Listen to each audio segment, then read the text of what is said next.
제게는 정말 힘든 시간이 있었습니다.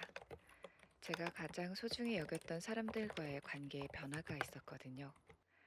한 친구는 13년을 알았던 친구였는데 이 관계가 저만 놓으면 결국 끝나는 인연이었더라고요. 또 다른 친구에게는 깊이 애정하고 믿었던 만큼 큰 배신감을 느끼는 일도 있었습니다.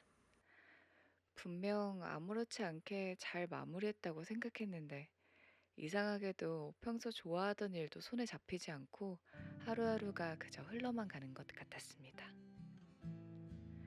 뇌과학에서는 감정이 뇌의 특정 부위에 깊이 각인된다고 합니다.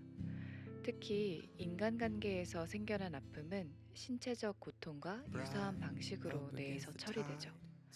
그런데 기록을 통해 이 감정을 글로 풀어내면 뇌는 그 감정을 객관적으로 바라볼 수 있는 기회를 갖게 됩니다. 그 시간이 지나면서 비로소 제가 느꼈던 무기력이 단순한 게으름이 아니었다는 걸 깨닫게 되었어요. 그때 제가 다시 펜을 들고 기록을 시작한 것은 그 상처를 마주하고 극복하는 과정이었습니다. 저는 항상 기록을 통해 제 삶을 되돌아보곤 했는데요. 그래도 종종 아쉬운 부분이 있었었는데 어느 날 김익환 교수님의 책을 읽고 영감을 받았죠. 교수님은 한 권의 노트에 하루의 모든 것을 적고 조용한 시간에 그 노트를 펴고 그날의 순간들을 정리하셨다고 해요. 저도 그 방법을 따라하며 한 권의 노트에 모든 걸 담아내는 방법에 적응하기 시작했고요. 이 방식이 무척 편안하게 느껴졌습니다. 그리고 저는 하루를 정리하는 고요한 시간도 가졌습니다. 그 시간은 마치 하루의 모든 감정과 생각을 차분히 정리하는 의식 같은 시간이었어요. 덕분에 다시 저의 삶으로 좀 더 빠르게 돌아올 수 있게 되었던 것 같아요. 또 시간을 따라 기록하는 것도 일상을 더욱 촘촘히 기억할 수 있어 매력적이더라고요.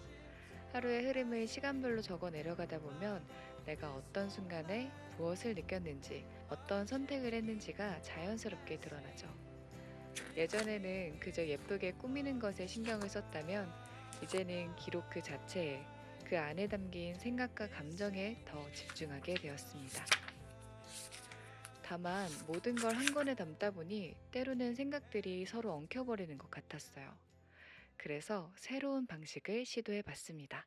이 방법은 유튜버 대시오님께서 알려주신 방법을 저에게 맞도록 바꿔본 것인데요. 우선 인풋 노트와 아웃풋 노트로 나누어 기록하는 방식은 유지하되 인풋 노트에는 외부에서 얻은 영감, 친구들과 대화에서 인상 깊었던 말들, 정보, 일기를 담고 아웃풋 노트에는 제 안에서 떠오르는 아이디어와 행동으로 옮길 수 있는 목표를 기록했습니다. 이렇게 분리하여 기록하니 생각들이 더 명확해지고 각기 다른 아이디어들이 제자리를 찾는 것 같았어요.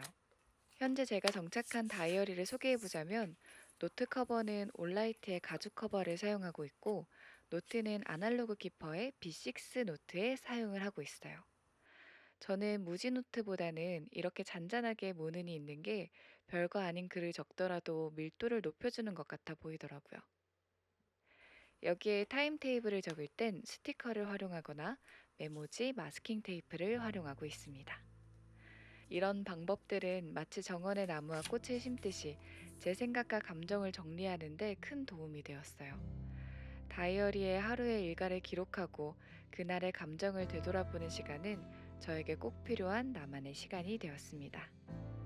그 시간들 덕분에 이전의 나와 지금의 내가 얼마나 달라졌는지를 깨닫게 될 수도 있고요. 그때의 감정, 고민, 그리고 작은 성취들이 모두 기록되어 있어서 지금의 나를 이해하는데 큰 도움이 되기도 합니다. 또 노트가 없을 때 저는 아이폰 캘린더에 기록을 하는데 미니칼이라는 어플을 사용하면 더욱 유용하고 효율적으로 관리할 수 있어요. 이 어플은 아이폰 기본 달력과 더불어 구글 캘린더, 네이버 캘린더를 한데 모아주기 때문에 한 번의 기입으로 깔끔하게 정리할 수 있습니다.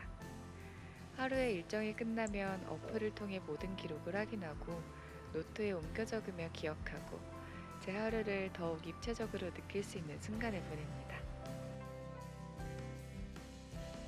또 기록을 꼭 글로만 하지 않고 사진을 찍어 기록을 남기기도 하고 짧은 음성 파일로 하루의 감정을 남겨두기도 합니다.